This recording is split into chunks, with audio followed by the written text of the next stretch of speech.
দিদি আজকে কিছু নতুন খেতে ইচ্ছে করছে, কিছু বানাও না চিকেনের। কি খাবি? আচ্ছা দাঁড়া দাঁড়া, চিকেন কস্তুরি বানাই।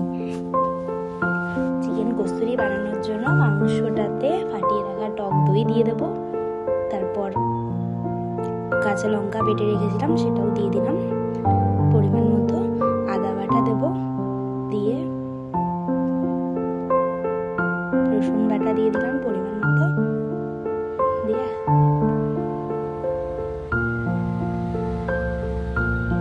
নুন দিলাম,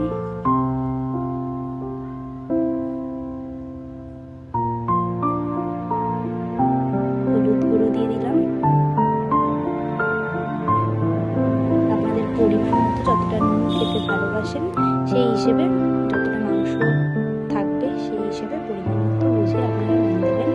তারপর সর্ষের তেল দিয়ে এবার এটাকে ভালোভাবে মাখিয়ে রেখে দেবো। মাংসটাকে মাখিয়ে 30 মিনিটের জন্য রেখে দেবো। আপনাদের কাছে যদি বেশি সময় থাকে আপনারা রেখে দিতে পারেন। তারপর মশলা, গোটা গরম মশলাগুলোকে শুকনো খোলায় নাড়িয়ে নেব। শুকনো খোলায় নাড়িয়ে নেওয়ার পর এটাকে গুঁড়ো করে রেখে দেবো।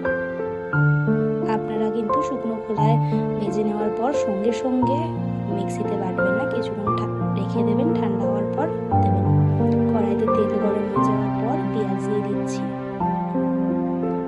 কিছুটা পেঁয়াজ দিয়ে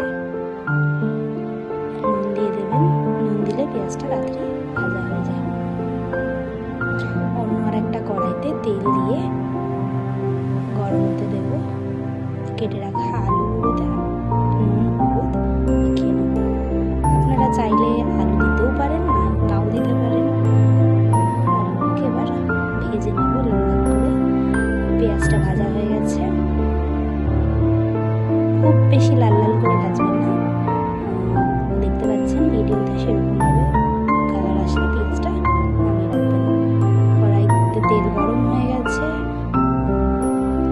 এলাচ, দারচিনি, জিরে দিয়ে আর কাঁচা লঙ্কা দিয়ে ফোড়ন গরম হয়ে যাওয়ার পর তারপর পেঁয়াজ দিয়ে কিছুটা নাড়িয়ে চাড়িয়ে নেব।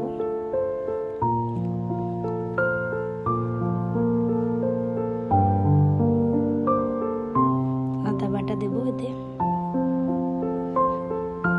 রসুন বাটা দিলাম, নাড়িয়ে চাড়িয়ে ভালো করে নাড়িয়ে চাড়িয়ে কিছুটা ভেজে নেবেন পেঁয়াজটা। এরপর একটু লঙ্কা বাটা অ্যাড করে দেবেন। তারপর একটু স্বাদ মতো নুন, হলুদ গুঁড়ো, লঙ্কার গুঁড়ো। আমরা কিন্তু এখানে এভারেস্টের লঙ্কার গুঁড়োটা ব্যবহার করেছি। কিছুটা রং আসে যাওয়ার পর ম্যারিনেট করে রাখা মাংসটা দিয়ে দিলাম।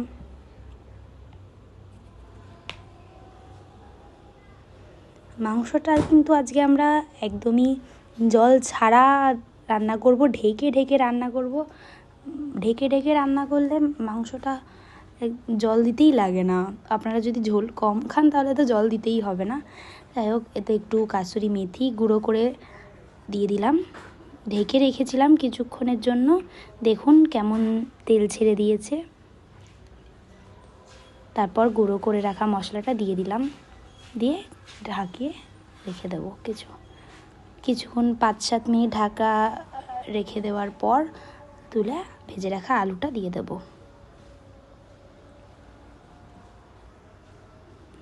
মাংস থেকে কতটা তেল ছেড়েছে খালি একটু দেখুন।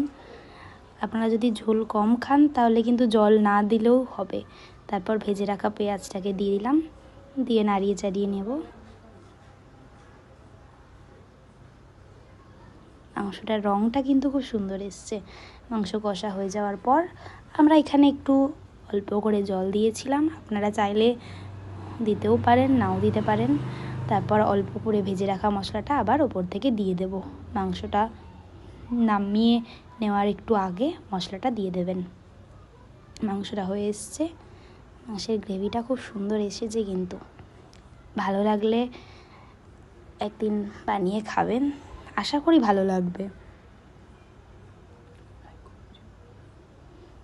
ভালো লাগলে লাইক, কমেন্ট, সাবস্ক্রাইব করবেন, শেয়ার করবেন, বেশি বেশি